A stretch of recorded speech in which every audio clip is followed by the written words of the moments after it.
So, Typical Colors 2 got that big summer update that we have been waiting for the past 3 months. Which means I'm going to review the darn thing.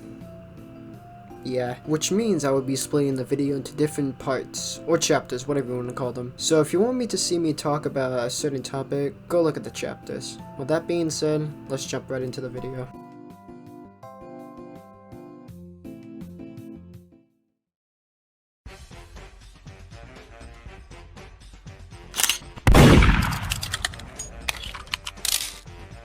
A ton of new weapons were added for this update, especially for Agent. 4 new PDAs were given to her, and 1 new primary.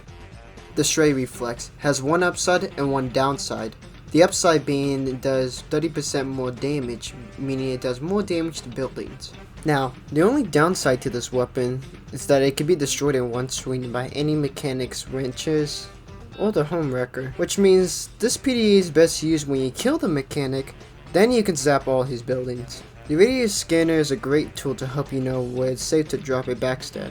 You can also hit multiple targets, giving you more information where the other team is at. This weapon only has 1 downside though. You can only see where the enemy team is at when you scan, not your teammates. Only you can see where they are. The spy camera is, well, a better and worse version of the radius scanner. Here, let me explain. This weapon only has 1 upside and 1 downside. On target killed, your cloak duration or recharge will go up to 25 points. What? On target killed, your cloak duration or recharge will go up 25%, but this can only go up to 4 kills. The only downside to this weapon is that you can only mark 1 enemy at a time. Also, your teammates can see where they are when you mark them, and it lasts for 10 seconds. The Slow Burn is the last PDA for Agent that I will be talking about. It has 2 upsides and 2 downsides. The 2 upsides are, when a building gets unzapped, that building will be 50% slower, and a 45% building vulnerability when applied. Now for the 2 downsides, however, make this weapon a worse stock zapper. It does 25% less zapper damage and has 50% less zapper health. So basically any mechanic's wrenches can one-shot this weapon and the home wrecker. It's not a great weapon, I don't recommend using it, but hey, if you like it, then go ahead, I'm not stopping you. The Quick Draw is a primary weapon for Agent that has the following stats. On full meter, the weapon deals mini crits, a 50% refill for primary meter on kill, and 33% more accurate. For the downsides, however, mini crits only last for 4 seconds, a 50% slower reload time, and a 50% damage penalty. Honestly, this is probably my favorite Agent primary. The mini crits are good for finishing off any light classes like Flanker, Mechanic, Agent, or Marksman. I recommend everybody to try out this weapon. 1 new melee weapon was given to the Doctor, the Pelin Poker. This weapon gives 30% knockback on hit. It also deploys 50% faster, but at the cost of hostling 30% slower and having a 25 damage penalty. Honestly, this weapon is not that good if you're actually trying to play medic, but if you want to horse around, sure, go ahead. But don't worry, Dr. Mains, there's one good thing about this weapon. That being the knockback. As you see from this clip, I'm playing this Doctor. Then this flanker who sees me is coming after me, because I'm a doctor of course. So I pull out my melee and hit him, which knocks him back really far away. So he won't be able to hit me with his melee, or with the shotgun.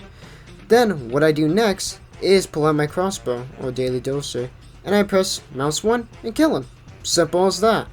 This works for any of the classes in the game, though some of them may be hard to pull off like Brew, Trooper, and Annihilator.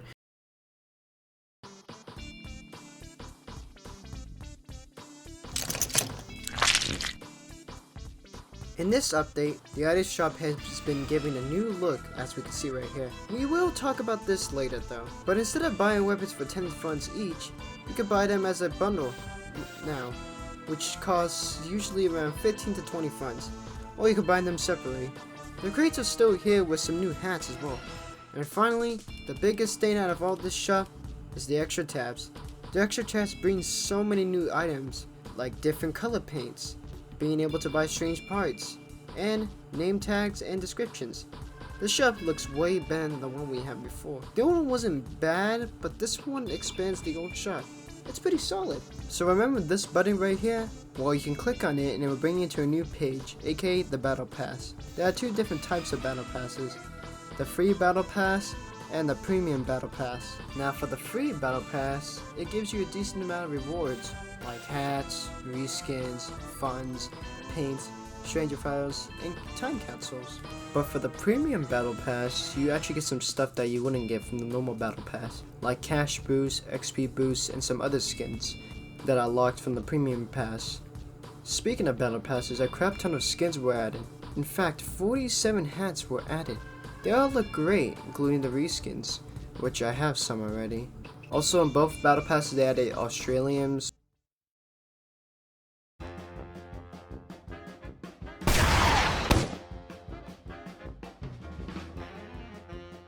There weren't that many balance changes in this update, despite this update being really big.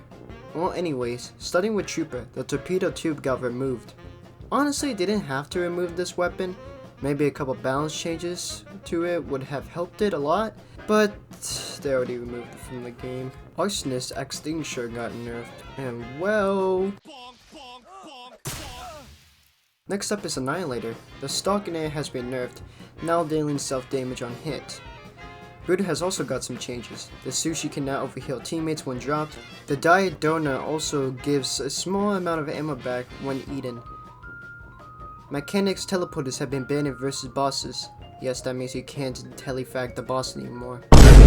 Doctor's SMG got buffed a bit, Marksman got a fix with the Huntsman, and the Ambassador got the bad accuracy penalty removed. Yeah, not that many balance changes, which is quite surprising.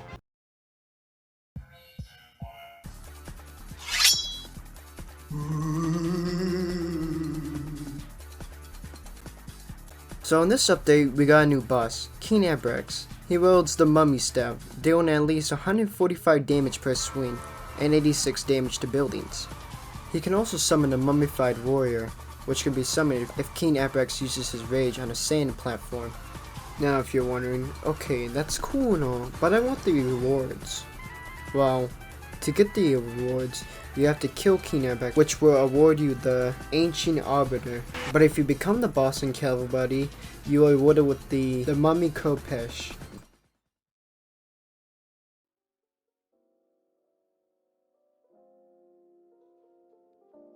Well, that's the Typical Colors 2 Summer Update. In my opinion, this update was really good, bringing a lot of stuff that wasn't TF2, like paints, Stranger Fires, and more war paints, into Typical Colors 2. The hats, shop, battle pass, weapons, and balance changes are all great and all, but this update isn't perfect. Versus bosses is still not fun if you're trying to get those cosmetics that I mentioned earlier, especially since they nerfed a bunch of weapons and banned some weapons, but that's just my opinion. But either way, good job to all the people who worked on this update for 3 months. Rolf did a really good job this year with the summer update. Well, that's all I have to say in this video. Thank you for watching till the end, and I'll see you next time. Later.